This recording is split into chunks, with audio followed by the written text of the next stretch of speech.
In humans, the excretory system consists of a pair of kidneys that filter out the blood for nitrogenous waste and forms urine.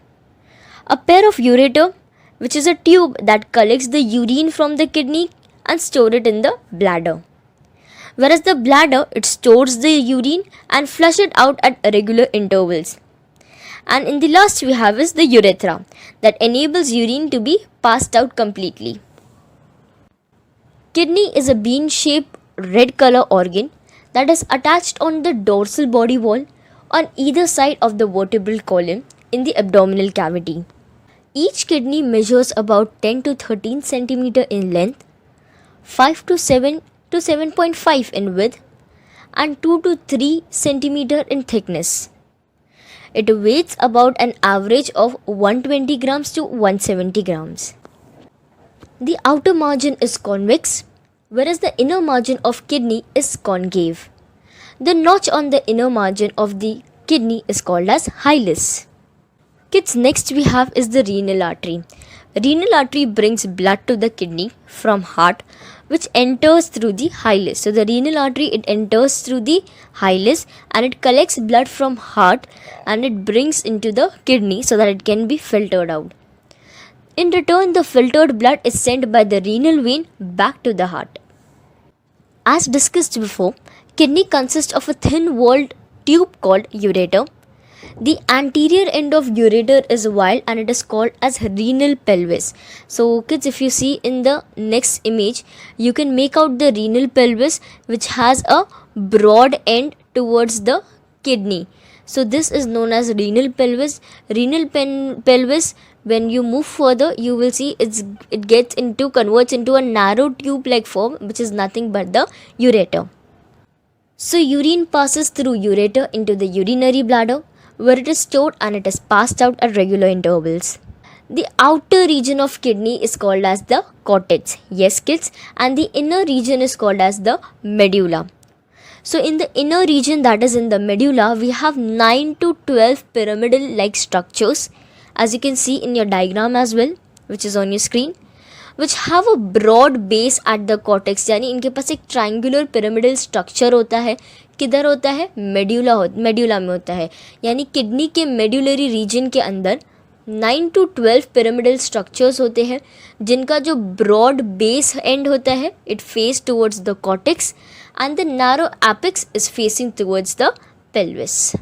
Since these pyramidal structures, they form like the sepals of a flower, यानी जैसे हमें sepals दिखते हैं flower के, they tend to have the same kind of morphology. That is why they are named as calyces.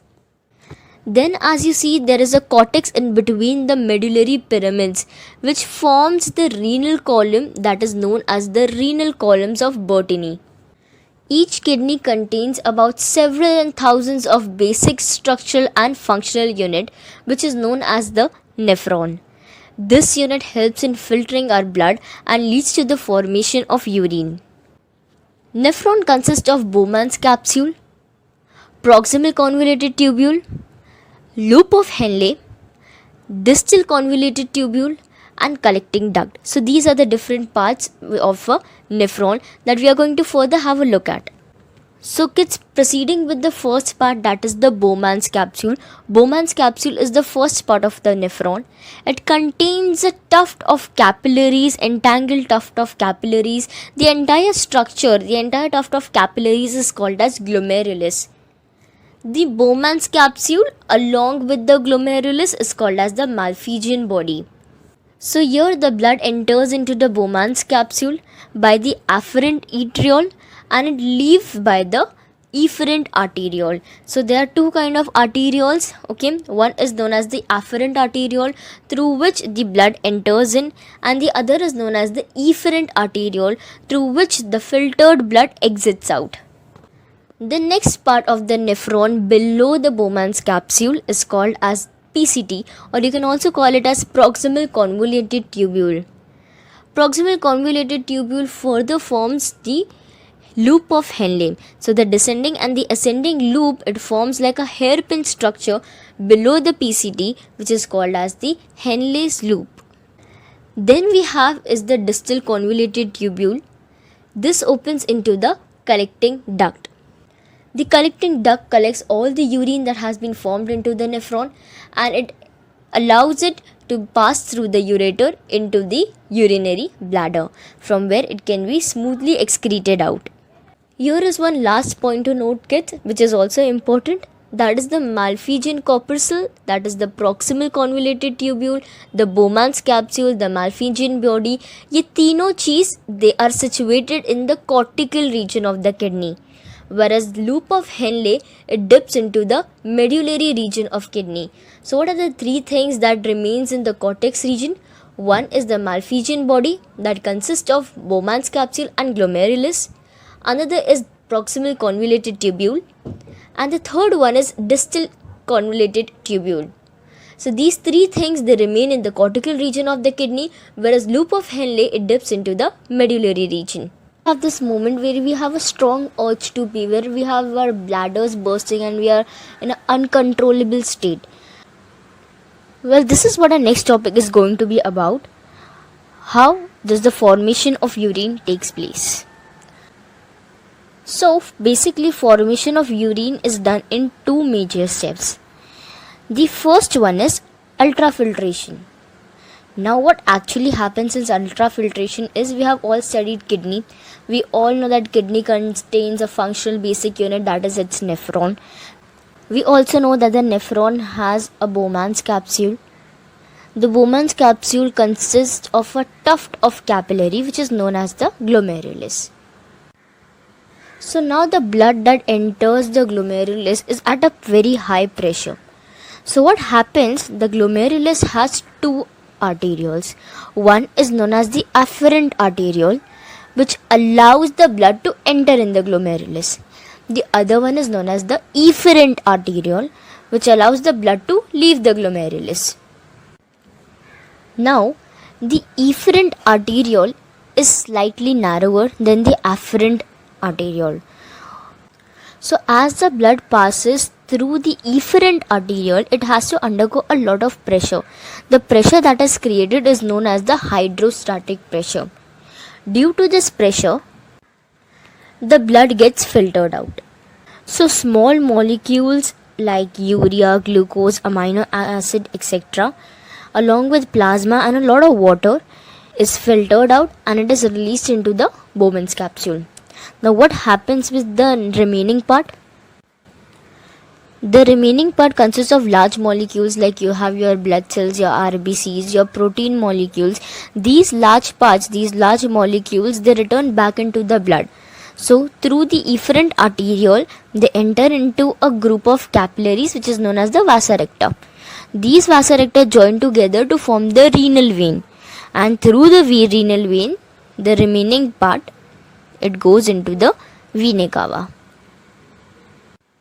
The part which contains the toxic substances, the small molecules like urea and salts and glucose, this portion is known as the glomerular filtrate. Now since it has been filtered from the glomerulus, it is known as the glomerular filtrate. Followed by the second step that occurs in the formation of urine, it is known as the reabsorption. As we know that the glomerular filtrate which has just entered the Bowman's capsule is not what we call as urine. There still has to be a lot of filter work that has to be done, because there are a lot of important substances inside the glomerular filtrate like your glucose, water molecules, all these ions, important ions, these has to be reabsorbed again. So the reabsorption part is done here. As the glomerular filtrate slides down towards the proximal convoluted tubule, which is also known as the PCT. This is nothing but just the next part which is followed by the Bowman's capsule. As it passes down, water is reabsorbed since it is pretty much required by the body. So the body does not allow wastage of water. Other things like your toxic molecules, the foreign substances which enter your body, they are also eliminated. So as the filtrate passes down through the PCT, water is reabsorbed. Along with the water, there are sodium ions which is also essential for the body, that is also reabsorbed. This process is known as selective reabsorption. When we move towards the DCT, that is the distal convoluted tubule, some substances are added to the filtrate that has to be eliminated from the body. Now these substances are the toxins, the broken down form of the drugs which have been intaken, the foreign particles which enter your body that is again harmful, so they all have to be excreted. Thus they are added into the filtrate so that as it moves along the nephron, it is eliminated in your urine. This passage is aided through the cells of tubular wall. That's why it is known as the tubular secretion. So the cells of the tubular wall, they actively participate for this kind of passage of your toxins and foreign body. Thus it is known as tubular secretion. The filtrate that is left after the reabsorption and the tubular secretion is called as urine.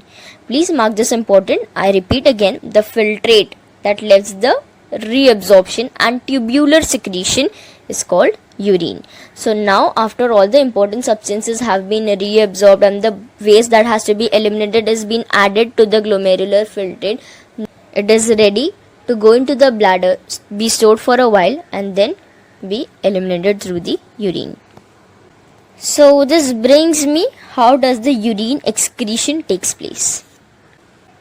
So as the urine passes into the collecting duct, it enters the ureter. So ureter is the two tubes that exit from the kidneys and they end into the bladder. This is how urine lands into the bladder. It is stored there for a while and after a regular interval it is expelled from the urinary bladder through the urethra. Now this is controlled by some sphincter muscles, of course. As you have seen that in babies we do not have these sphincter muscles. That's why they do not have the control over their bladder. They pee anytime and anywhere. But we have these sphincter which is well developed. It is controlled by our nervous system, and as the nervous system send impulse to these sphincter, what happens? They release and then we can pass out. So this process is known as micturition. The process of expelling urine through the urethra, it is known as micturition. Moving forward to physical properties of urine. So there is a small mnemonic which I made for you, which makes it easy for you to remember the physical properties. Beginning with the first one is the color. Now color can vary because of the variation in the pigment, that is the urochrome. How much water has been expelled from your kidneys. If you are drinking excess of water, the urine might be dilute, so you might not have a dark color, dark yellow color. Then the volume, obviously that will also vary, like how much of water are you consuming in a day, how much has been eliminated through your sweat. If you are performing any kind of physical activities, then your volume might reduce and your concentration of urine might be high. The pH of urine is about 5 to 8. Protein makes it acidic, whereas vegetables make it a bit alkaline. Odor, the smell that we have, that is basically because of the ammonia that is present in the urine. And the specific gravity is about 1.003 to 1.035. Moving on to the composition of urine. First, mostly it is 95% water, 5% are the solid waste which is dissolved in it. Urine contains two different components. One is known as the organic components and the other is known as the inorganic components. Your organic components includes urea, creatinine, uric acid and other substances. And your inorganic components basically deals with all the ions. This includes your sodium chloride ions, potassium chloride, ammonia and so on and so forth. Now this is an important question because this comes in your MCQs or in your most objective questions. They will either ask you to choose the odd one out, or ask you which are the organic or the inorganic substances. They will ask you to classify whether urea is an organic or an inorganic substance. Uric acid, now since the name acid comes, you all think it's inorganic, but again it is an organic substance. It has to be paid a little heed while you are revising. Please make a note of it. So for the kids, we will discuss the abnormalities of kidneys. And the first abnormality or the disorder of the urine is the hematuria, which is known as the blood cell. So basically when you urinate, there is a blood which is being passed out as well. it gives a red coloration to your urine, and that is known as hematuria. This could be due to infection in your urinary tract, or it could be a tumor, or it could also be due to a kidney stone. There are different factors which make it happen. Since your blood vessels, since your RBCs, there are large molecules, they cannot even change their shape, so they are not supposed to be present in your urine. Following is the glycosuria. That is basically because of the glucose molecules which is present in your urine. Now patients who have diabetes, they have excess glucose level which is not even broken down by insulin, since the insulin production is not done. Due to this factor, what happens is that glucose is excreted, it is passed into their urines. So when diabetic patient has to undergo a test, again the urine sample is tested, and in the urine sample if it shows that the glucose is present, then one of the reasons could be diabetes. Moving on to albuminuria, or we also know it as proteinuria. What happens here is, again, protein are large molecules, it has been reabsorbed, it is not allowed to be present in your urine. But in case it does happen due to high blood pressure or due to increased permeability of your Bowman's capsule for some kind of bacterial infection or any other urinary tract infection, that could be the reason that the protein is being present in your urine. Then what we have is the bile pigments. Bile pigments, again, in case if they are found in your urine, it could be due to anemia, jaundice, or maybe other liver diseases, liver cirrhosis, etc. So this is where we are done with the abnormalities in the constituents of urine. Next is the regulation of urine output. Now we drink a lot of water, but that does not mean the amount of water we drink is directly excreted into the urine. That does not happen. Now why it doesn't happen, how is the water reabsorbed, it's something we're gonna see next. So the pituitary gland secretes a hormone known as ADH. Now ADH is secreted by the posterior lobe of the pituitary gland. What does ADH basically do is, it absorbs the water from your kidneys. In case if pituitary gland does not produce ADH, in such case what happens is your urine becomes very dilute and a lot of water has been eliminated from your body, which is again not a good sign. Some substances that lead to the increased production of urine are coffee, tea, liquid diets, alcohol, etc. Now the increased production of urine is also known as diuresis. So the substances which are increasing the production of urine are known as diuretics. So these substances are not good because what they allow is they allow a lot of water to be eliminated from your body. Water has always been a very essential component for your body, for all the body cells to perform efficiently. So elimination of excessive water is not a good sign. So the pituitary gland secretes ADH, which absorbs all the water from the kidney. It allows the reabsorption of water, which helps in the concentration of urine, and only the waste products, the toxic substance, the urea, these substances are being eliminated from the body. The substance which are useful for the body is gained back again. Next we have is osmoregulation. It is something that deals with the balance, it maintains the balance. So osmoregulation maintains the water salt balance. Here we have an example of how does that happen. So again the question that I'm putting forward to you is, have you wondered why do we have frequent urination during winters and not during summers, in spite that the water consumption during summers is high than what we drink during the winters? So the answer is pretty simple. During summer we lose a lot of water through sweating, through perspiration, and since lot of water has already been expelled out due to sweating so that the body remain cool, we cannot afford more water to be flushed out. So here the kidney reabsorb more and more water from the nephron, and as more and more water is reabsorbed, the urine becomes more concentrated, and therefore we have less frequent urination during summer, whereas that compared to winter. Jumping on to the next topic, that is the artificial kidney. So what is artificial kidney?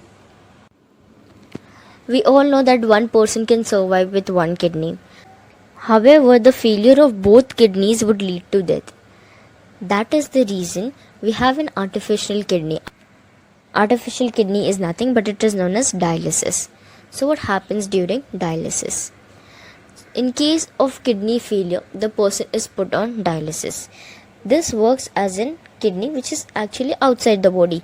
The function is the same. It removes toxic substances from your body and it does not allow a lot of wastage of water, as well as the other important substances which are essential for your body.